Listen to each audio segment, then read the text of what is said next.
하나님의 말씀은 이사야서 9장 1절 2절입니다. 한 목소리로 합독하도록 하겠습니다. 전에 고통받던 자들에게는 흑암이 없으리로다.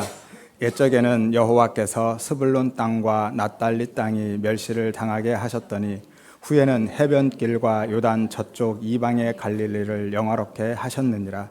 흑암에 행하던 백성이 큰 빛을 보고 사망의 그늘진 땅에 거주하던 자에게 빛이 비치도다. 아멘. 메리 크리스마스.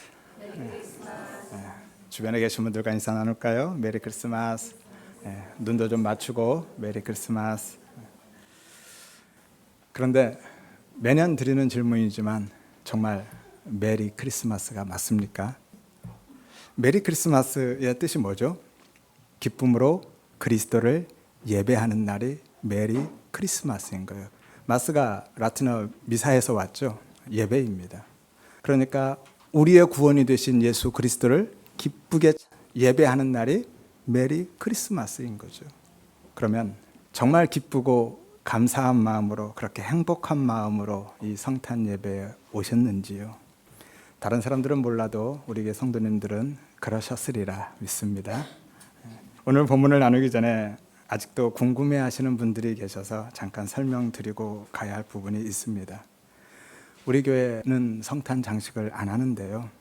크게 두 가지 이유가 있습니다. 하나는 예수님의 오심을 기억하고 축하하기 위한 성탄 장식들이 오히려 예수님을 가리거나 왜곡시키기 때문이죠.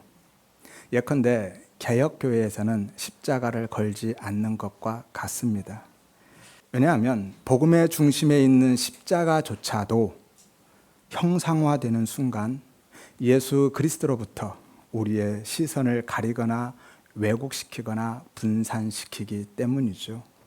마치 광야의 놋뱀이나 기드온이 만든 예봇처럼 모두 다 예수 그리스도에 대한 예표로 모형으로 주신 건데요. 이스라엘 백성들은 그것 자체를 하나님처럼 붙들고 섬기고 살았죠. 그래서 개역교회는요, 끊임없이 개역되어져야만 합니다. 할 수만 있다면 형식과 거칠에는 최대한 벗겨내야만 하죠. 오늘날의 개역교회를 보면서 자꾸 천주교로 회귀하는 듯한 모습을 보게 됩니다. 개역교회에서는요, 십자가도 걸지 않는데 성탄 틀이나 장식을 하는 건 정말 아이러니한 일이에요. 왜냐하면 이것이 바로 우리 교회가 성탄 장식을 하지 않는 두 번째 이유인데요. 왜냐하면 트리를 비롯해서 거의 모든 성탄 장식들이 예수 그리스도와 상관없는 지극히 세속적인 세상 상업 문화이기 때문이고요. 나아가서 우상 숭배와 주술적인 의미들이 크기 때문이죠. 가장 대표적인 것이 성탄 트리입니다. 이것은 영생을 상징하는 나무 숭배 사상에 뿌리를 두고 있습니다. 트리에 하는 장식들도 마찬가지예요. 할로윈 데이처럼 악령을 물리치기 위한 주술적인 의미들이 큽니다. 그리고 그게 아니라 할지라도요, 그냥 예쁘니까 만들어둔다 할지라도 그것은 기독교나 예수와는 아무 상관도 없는 것들이잖아요. 온 세상 사람들이 기뻐하고 축하하는 방식이라면 기독교 아니죠. 따라서 우리는 그렇게 성탄을 기뻐하고 축하하면 안 되는 겁니다. 그리고 거기에 기독교적인 혹은 신앙적인 의미들을 새롭게 부여한다 할지라도요, 성탄 장식을 굳이 고집하는 이유는 가만히 들여다보면 대부분 그래야 성탄절 분위기가 나기 때문이죠. 하지만 만약에 그것 때문에 성탄절 기분이 들고 성탄절이 비로소 실감 난다면요, 우리가 그만큼 상업화된 세상의 성탄 문화에 익숙해져 있다라는 것을 반증하고 있는 거예요. 하지만 그 안에는 예수가 없잖아요. 요즘 많은 교회에서 성탄절을 떠들썩하게 보내고 있지만 유대인의 유월절처럼 예수라는 주인공이 빠져버린 그냥 기독교 문화로 전락한 것 같아서 매우 안타깝습니다. 예수님을 마치 선물 보따리 한아름 메고 와서 내 소원이나 들어주는 산타클로스 정도로 바라보는 것 같아서요. 예수님의 이름을 부르고는 있는데 정작 예수는 없는, 그 안에서 기뻐하고 즐거워하는 나만 있는 기독교 문화, 기독교 행사가 되어버린 것 같다라는 것이죠. 우리 모든 성도님들은요, 눈에 보이는 어떤 것에서 성탄의 분위기나 기쁨을 찾고 산타클로스 같은 예수님을 기대하는 것이 아니라 진리의 말씀 안에서 생명의 빛으로 오신 예수를 만나고 경험함으로 성탄의 기쁨을 누리며 살아가시기를 바라고요. 그 은혜를 사모하시기를 바랍니다. 하여서 오직 주인공이신 예수만 생각하고 예수만 바라보고 예수로 기뻐하고 오직 예수로 행복한 성탄절이 되시기를 주의 이름으로 축원드립니다. 오늘 본문은 북이스라엘의 멸망 직전의 시대인데요. 7장에서 8장에 보면 북이스라엘이 아람과 연합해서 남유다를 침략해 옵니다. 그러자 남유다가 아수르에게 도움을 청하죠. 아수르가 북이스라엘을 침공해서 북이스라엘을 점령해버립니다. 그때 가장 먼저 짓밟힌 곳이 바로 오늘 본문에 나오는 스불론과 납달리 지파예요. 갈릴리 북부에 있는 지역이거든요. 왜냐하면 아수르는 북쪽에 있는 나라인데요. 갈릴리 북부 지역은 이스라엘 중에서 가장 위쪽에 북쪽에 있기 때문이죠. 북이스라엘은 결국 BC 722년에 아수르에 의해서 멸망당하죠. 따라서 스불론과 납달리는요, 이전부터 계속 이방의 영향을 많이 받았고요, 전쟁의 피해가 가장 컸던 지파입니다. 옛날 우리나라의 고려시대나 조선시대 때 생각해보면 북쪽에 있는 변방 지역은 끊임없이 북쪽 오랑캐들의 침략을 받고 그들의 침략에 약탈에 시달렸었죠. 그런 상황 생각하시면 될 것 같습니다. 스불론과 납달리 지파는 BC 730년경에 아수르의 1차 침공으로 인해서요, 말 그대로 초토화되어 버립니다. 그래서 갈릴리는요, 사람들에게 이방의 땅, 어둠의 땅, 죽음의 땅으로 인식되었습니다. 본문에서도 그것을 이방의 갈릴리, 멸시와 고통을 당하고 흑암에 행하던 백성, 사망의 그늘진 땅으로 표현하고 있죠. 이것이 아담 안에 있는 모든 인류의 상태인 겁니다. 왜냐하면 그들이 바로 모든 이방인들을 대표하고 있기 때문이죠. 2절에 보면 흑암에 행하던 백성이 큰 빛을 보고 사망의 그늘진 땅에 거주하던 자에게 빛이 빛이었다라고 하죠. 여기서 흑암에 행하던 백성은요, 잠깐 어둠의 터널을 지나고 있는 사람이 아니라 아예 그 어둠 속에서 사는 사람들인 거죠. 아니, 그냥 어둠으로 사는 사람들을 의미하고 있습니다. 그래서 바로 이어서 그들을 사망의 그늘진 땅에 거주하던 자라고 하죠. 여기서 사망의 그늘은 죽음의 그림자를 의미합니다. 이것은 죽음이 지금 가까이 오고 있는 상황이 아니라 그들 위에 이미 죽음이 덮고 있는 상태다라는 거예요. 죽음이 그들을 지배하고 있고 그들 위에 군림하고 있는 상태를 나타내고 있습니다. 따라서 그들은 살아도 산 목숨이 아닌 비참한 삶을 살고 있다라는 것을 의미하고 있는 거예요. 옛날에 우리의 6.25 전쟁 당시에 그 참담한 상황을 생각하시면 이해하는 데 도움이 될 것 같습니다. 하지만 아수르의 침략과 그로 인한 어둠과 사망의 상태는요, 단순히 전쟁의 참화에 대한 얘기가 아니라 하나님을 떠난 혹은 하나님이 없는 삶의 상태가 어떠한지를 보여주고 있는 거예요. 하나님을 떠난 삶의 상태, 하나님이 없는 삶을 살아가는 상태가 어떤 상태라고요? 어둠, 죽음의 상태예요. 에베소 2장 1절에 그는 허물과 죄로 죽었던 너희를 살리셨다라고 하죠. 골로새서 2장 13절에 범죄와 육체의 무할례로 죽었던 너희를 하나님이 그와 함께 살리셨다라고 하죠. 하나님을 떠난 삶, 하나님이 없는 삶은 죽었던 삶인 거예요. 아담 안에 있는 모든 인류는 죽을 수밖에 없는 존재가 아니라 이미 죽은 존재이죠. 육체적으로는 코로 호흡하고 살고 있지만 영적으로는 사망의 그늘 아래 놓여 있는 거, 이미 죽은 것인 거예요. 단순히 영적으로 사망의 영, 사탄의 권세 아래 있다는 것이 아니라 실제로 생명이 없는 상태, 죽은 자인 겁니다.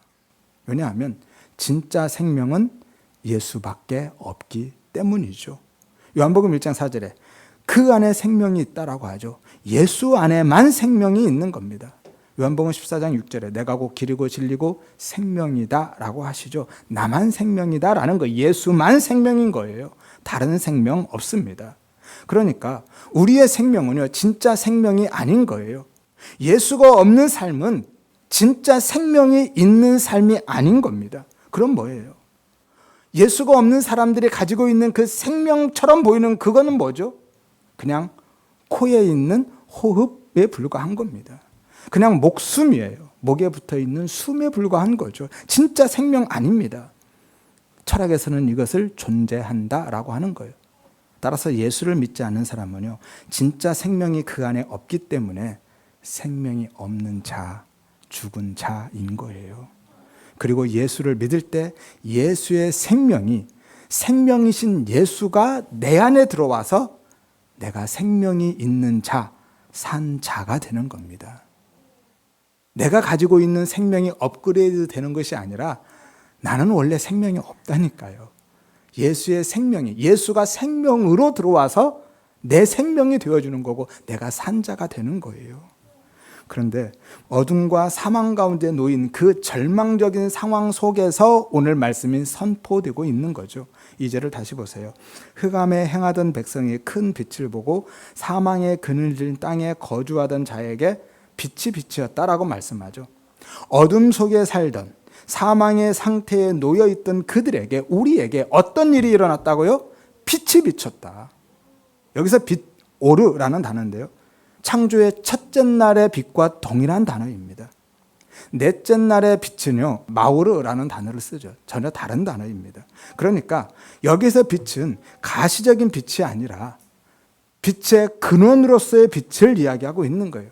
하나님의 임재의 빛, 영광의 빛, 생명의 빛인 거죠. 따라서 그 빛은 빛이신 예수를 모형하고 있는 것이고요. 나아가서 생명의 빛이신 예수 그리스도의 구원을 상징하고 있는 것이죠.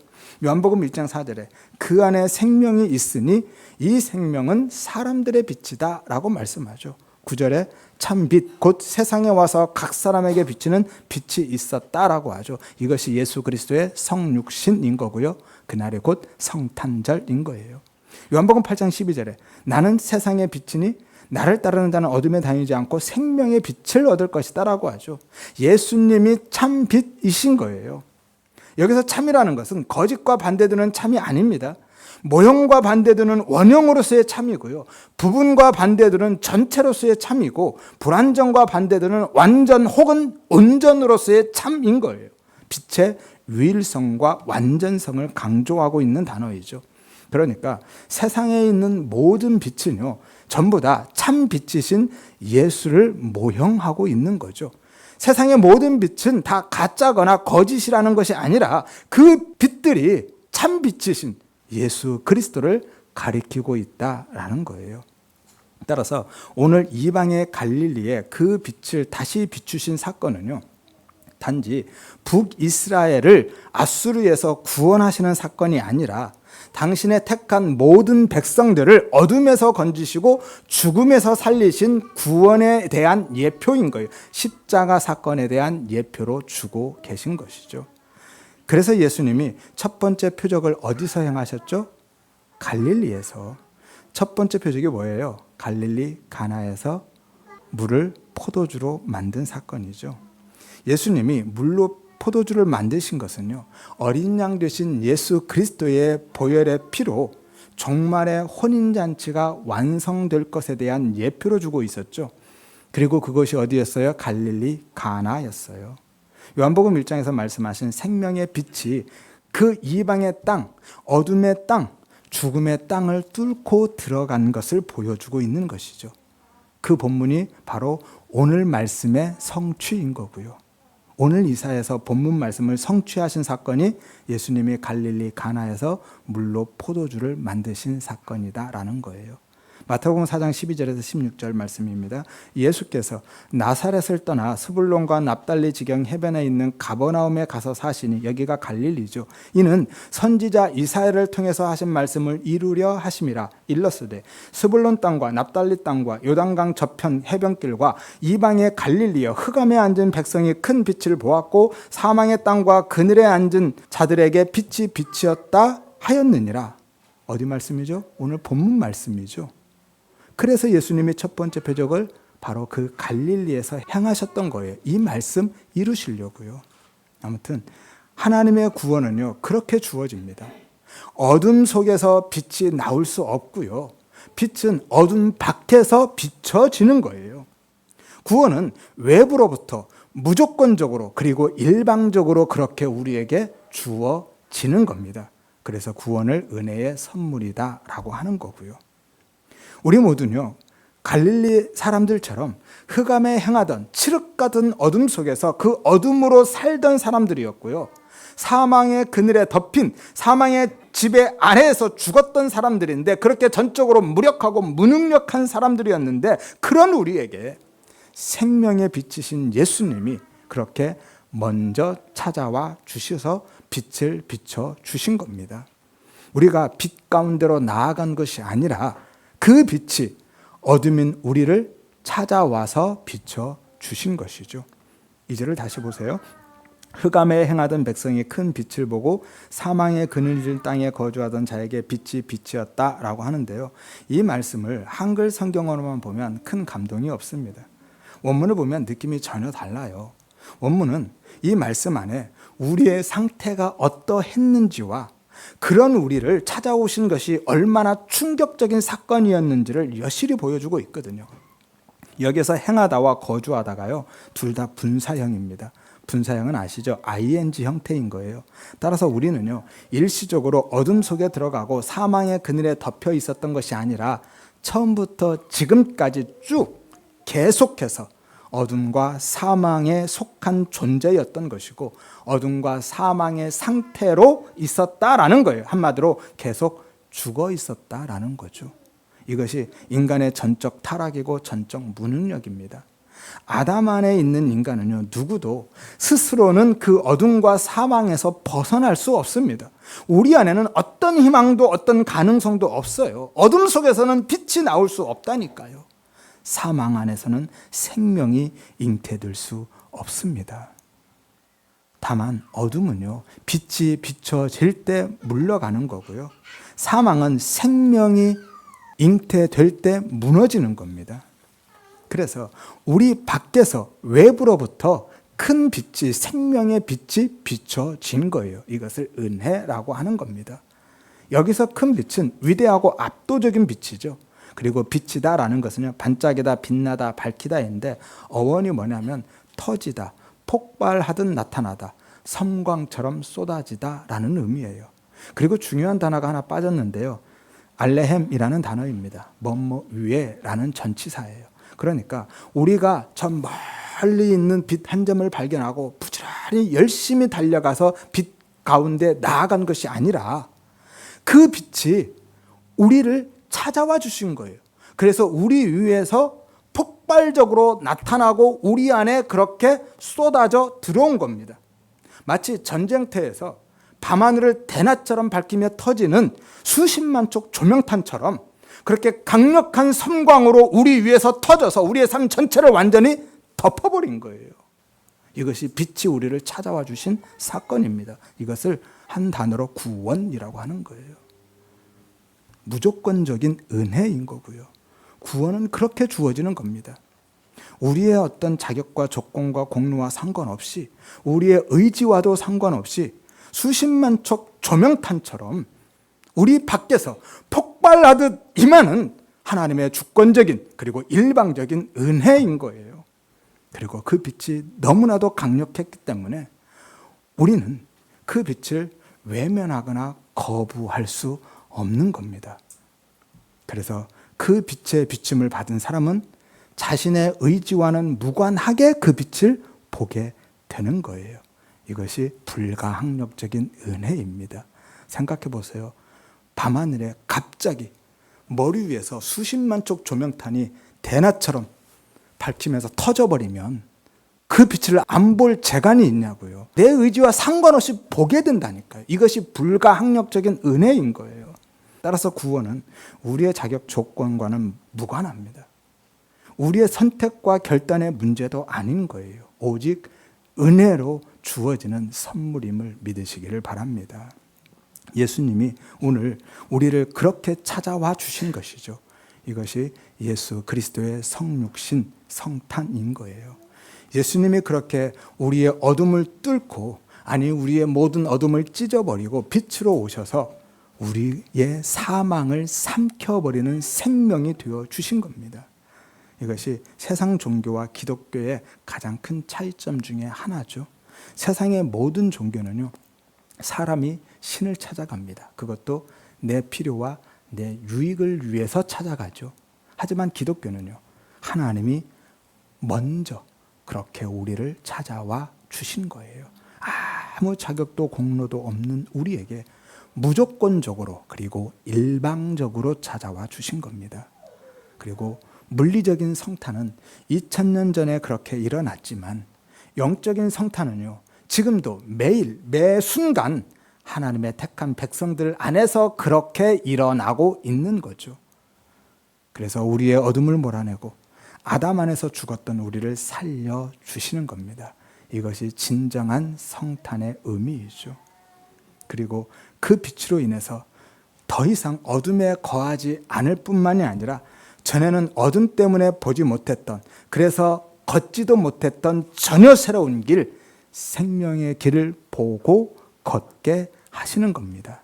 나아가서 우리의 삶에 짙게 드리워진 사망의 그늘, 슬픔과 고통, 실패와 좌절, 절망과 두려움이 다 거치고 승리와 추수의 기쁨의 잔치를 누리게 하시는 거예요. 3절을 보세요. 주께서 이 나라를 창성하게 하시며 그 즐거움을 더하게 하셨으므로 추수하는 즐거움과 탈취물을 나눌 때의 즐거움 같이 그들이 주 앞에서 즐거워한다라고 하죠.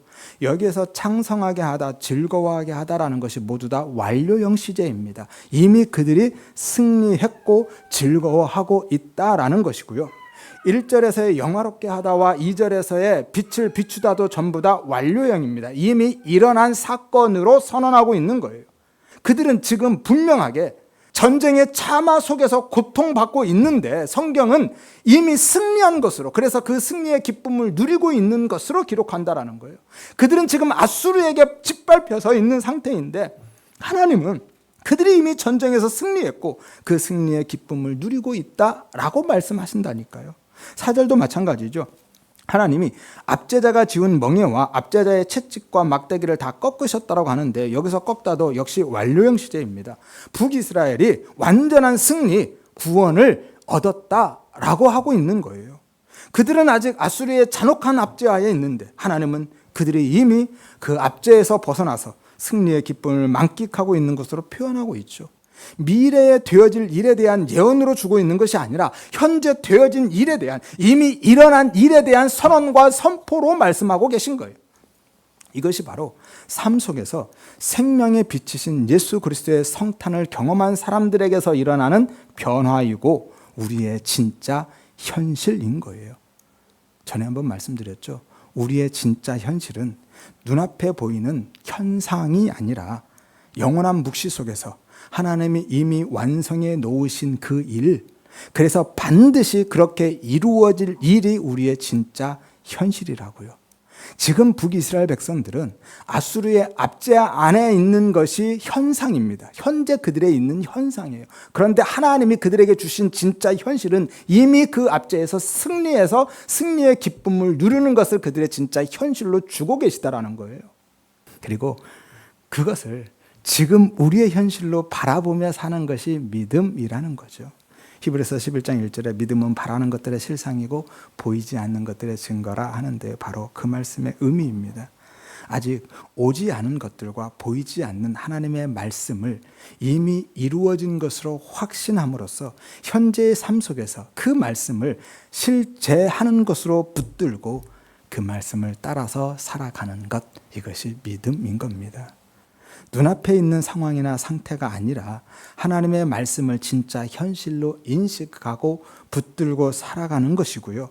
묵시 속에서 이미 완성된 하나님의 나라를, 그 묵시 속의 진짜 현실을 내 삶으로 끌어와서 여기서 현재 누리면서 사는 거예요. 지금 여기서 맛보고 현실로 누리며 사는 삶이 진짜 믿음의 삶인 거고요. 우리의 신앙 생활입니다.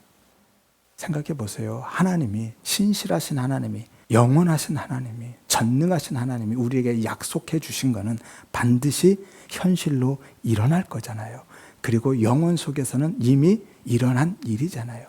오늘 북이스라엘이 현상적으로는 아수르의 압제 안에 있지만 하나님이 그렇게 이미 일어난 일로 선언해 주고 계신 것은 반드시 그들이 그렇게 될 것이라는 거고 실제로 그렇게 되었습니다. 그래서 그들이 지금 겪고 있는 그 현상이 진짜 현실이 아니라는 거예요. 우리의 이 삶의 현상들이 우리의 진짜 현실이 아니라는 겁니다. 하나님이 우리의 삶 가운데 약속해 주신 그 영원한 하나님의 나라, 진짜 승리의 기쁨을 누리는 그 나라가 진짜 우리의 현실이라는 거고요. 그 나라를 여기에서 바라보고 있지만 현재 우리의 삶으로 끌어와서 지금 여기에서 맛보고 누리는 것이 진짜 믿음의 삶이다라는 거예요. 이것이 신앙생활입니다. 따라서 우리 모든 성도님들은요, 그 은혜를 사모하며 살아가시기를 바랍니다. 아직 개인적으로 성탄의 은혜를 경험하지 못한 분들은요, 내게도 성탄의 빛을 비춰주시기를 위해서 기도하시기를 바랍니다. 폭발적으로 임하는 생명의 빛 앞에 무방비로 노출되는 그 불가항력적인 은혜를 경험케 해주시기를 위해서 기도하시기를 바라고 그 은혜를 사모하시기를 바랍니다. 하여서 더 이상 어둠에 거하지 않고 사망의 그늘에서 벗어나서 이전에는 알지도 못했던 전혀 새로운 길, 생명의 길을 걷는 복된 성도의 삶을 살아가시기를 바라고요. 또한 이미 그 은혜 안에서 생명의 길을 걷고 계신 성도님들은 한 걸음 더 나아가서 이제는 이미 완성된 하나님의 나라를 진짜 현실로 인식하고 바라보고 붙들고 살아가는 믿음의 은혜를 주시기를 위해서 기도하시기를 바랍니다. 하여서 눈앞에 있는 현상 때문에 낙심하고 좌절하는 것이 아니라 하나님의 말씀을, 그 말씀으로 계시된 그 하나님의 나라를 오늘의 내 현실로 누리며 사는 삶을 살아가시기를 바랍니다. 이 땅에서 발을 딛고 살지만 하나님의 나라, 천국을 사는 삶을 살아가시기를 바랍니다. 하여서 우리 모두가 오늘 이스라엘 백성들처럼 현재의 상황과 환경 혹은 형편과 처지와 상관없이 날마다 성탄을 새롭게 경험하면서 그 성탄의 기쁨을 풍성히 누리는 참된 믿음의 삶, 생명의 삶을 살아가시기를 주의 이름으로 축원드립니다.